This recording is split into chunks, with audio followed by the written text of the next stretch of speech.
Nagkakagulo po ngayon sa Legada sa Maynila at nakatutok si Raffy Tima. Raffy, kamusta dyan?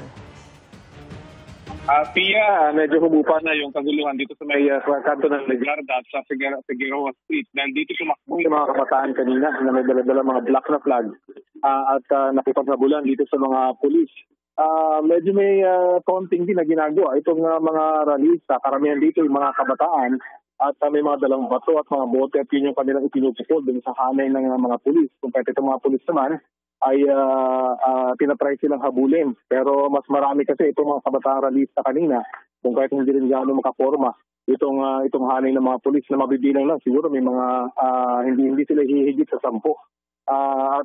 Nakikipaghabulan sila para mahuli itong mga kabataang nambabato ng mga bote. May mga tiles pa silang ibinabato dito sa mismong gitna ng kalye. Pero ngayon ay humupa na at umatras na itong mga pulis at pagdating sa may direksyon ng Miguel.